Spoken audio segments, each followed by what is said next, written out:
दोस्तों इस वीडियो के माध्यम से बात करेंगे आईआरएफसी के स्टॉक के बारे में। जैसा कि कल आपने देखा कि भाई आईआरएफसी के शेयर के अंदर बहुत ही बड़ा फॉल देखने को मिला। 4% शेयर गिर गया, 147 पे आ चुका है।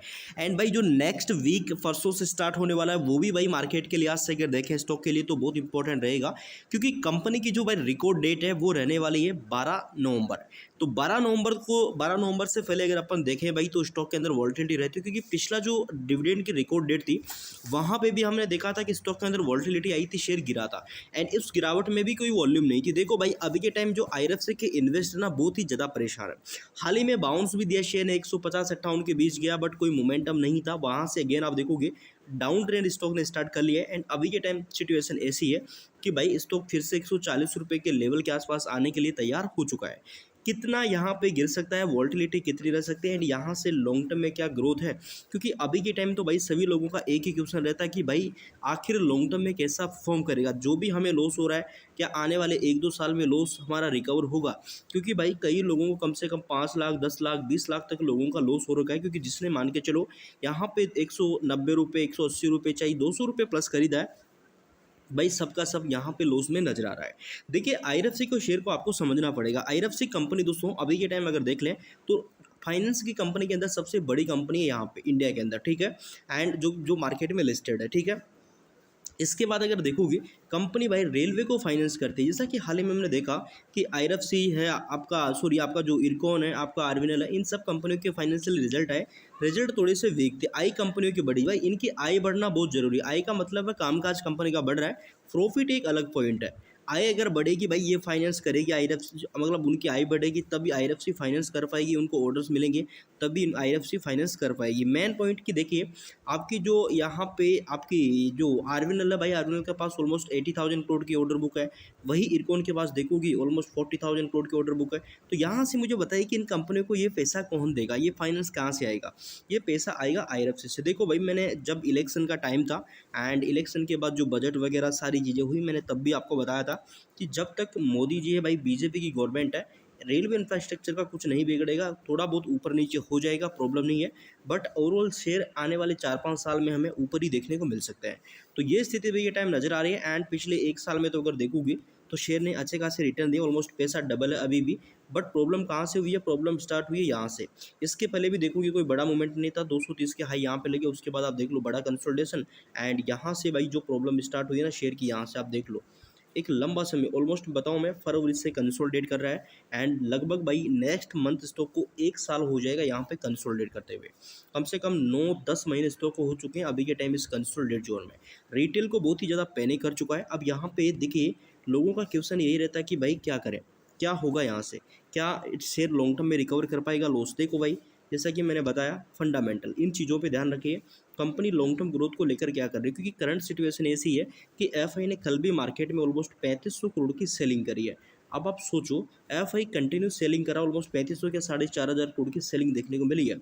कल में भी भाई कल भी एफआई ने ऑलमोस्ट यहाँ पे जो 4,500 करोड़ की सेलिंग करी, आप देख लो डेली बेसिस एफआई सेलिंग पे सेलिंग करता आ रहा है, मार्केट डाउन जा रहा है। तो क्या आईआरएफसी इस समय पॉजिटिव जाएगा?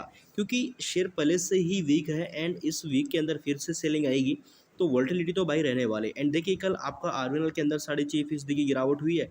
एंड वही आप देखोगे इरकॉन के अंदर भी हमें 5% की गिरावट देखने को मिली है।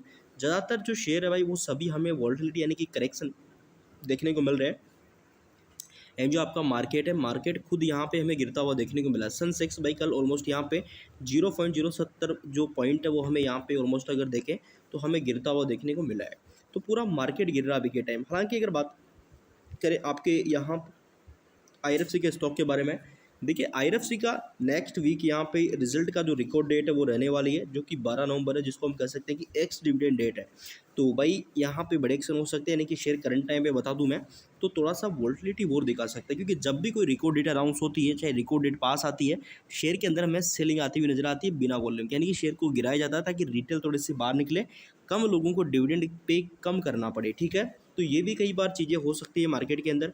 एंड अभी के टाइम अगर देखें तो भाई देख लो 147 पे आ चुका है। एंड यहाँ पे आपके जो बड़े बड़े प्लेयर है भाई वो पहले टॉप लेवल पे अपनी जो होल्डिंग है उसको कम कर चुके हैं। बाकी एक एएफआई वाले ही हैं भाई जो अभी के टाइम अगर मैं कहूँ तो भाई वो अभी भी निकल सकते हैं, क्योंकि उनकी जो होल्डिंग है ना भाई, उनकी बहुत ही नीचे से 100 रुपये के नीचे से उनकी होल्डिंग है। तो अब बड़े प्लेयर्स को इतना फ़र्क नहीं पड़ता है जितना रिटेल को पड़ता है, क्योंकि रिटेल के पास एक तो लिमिटेड फंड होता है एंड बड़े प्लेयर्स के भाई अनलिमिटेड फंड है, क्योंकि वो मार्केट में लॉस कम खाते हैं, क्योंकि वो एवरेज करने पे ध्यान देते हैं। एंड रिटेल क्या करता है, एक बार खरीदेगा दोबारा मुड़ के नहीं देखेगा। तो ये चीज़ें एंड यहाँ पे देखिए मेरा कोई भी सेल एंड बाई का रिकमेंडेशन नहीं है, चीज़ों को आपको समझना है, फिर आपको यहाँ पे चीज़ों को देखना है एंड फिर आपको यहाँ पे अपने हिसाब से काम करना है। एंड जैसा कि टेक्निकली डाटा देख ले अभी के टाइम, देखिए कल अकेला आईआरएफसी नहीं गिरा भाई, आईआरएफसी के साथ साथ आप देखोगे पूरा मार्केट हमें गिरता हुआ देखने को मिला है। अगर मार्केट गिरेगा तो भाई आईआरएफसी के अंदर भी हमें सेलिंग देखने को मिलेगी एंड वही चीज़ हमें कल देखने को मिली है। 3.5% शेयर गिरता हुआ देखने को मिला एंड अभी के टाइम 148 के आसपास हमें शेयर का प्राइस देखने को मिल रहा है। 46 अभी के टाइम स्टॉक का जो आरएसआई आ चुका है एंड चार्ट में अगर आप देखेंगे तो भाई यहाँ पे आप देखें इंपॉर्टेंट सपोर्ट बन रहा है भाई अभी के टाइम 140 का। अगर 140 के लेवल टूटते हैं डाउन ट्रेंड स्टार्ट हो सकता है। स्टॉक की प्रायोरिटी ज़्यादा बन जाएगी कि शेयर अगेन हमें यहाँ पे ऑलमोस्ट 132 के नीचे देखने को मिल जाए, क्योंकि डाटा अभी के टाइम यही बोल रहा है। क्योंकि देखिए कोई भी स्टॉक मान के चलो पिछली बार यहाँ पे एक सपोर्ट था, ये सपोर्ट जैसे ही टूटा सेलिंग आई है एंड जैसे ही मान के चलो ये सपोर्ट टूटा है सेलिंग यहाँ पे आती हुई नजर आई है। अब ये सपोर्ट जैसे ही टूटता है सेलिंग यहाँ पे आ सकती है, क्योंकि पिछली जो पैटर्न है वो हमें यही चीज़ सिखा रहे हैं कि भाई अगर देखो लो है लो है लो है।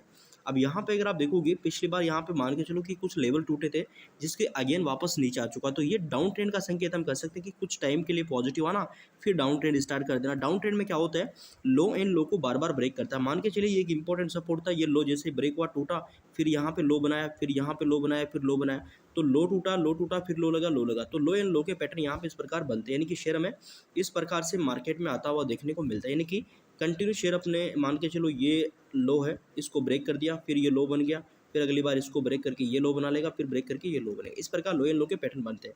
अभी के टाइम 140 का सपोर्ट इंपॉर्टेंट बन जाता है। अगर ये टूटता है वोल्टिलिटी अगर यहाँ से रिवर्सल आता है तो कुछ पॉजिटिव सेगमेंट आगे बन सकते हैं।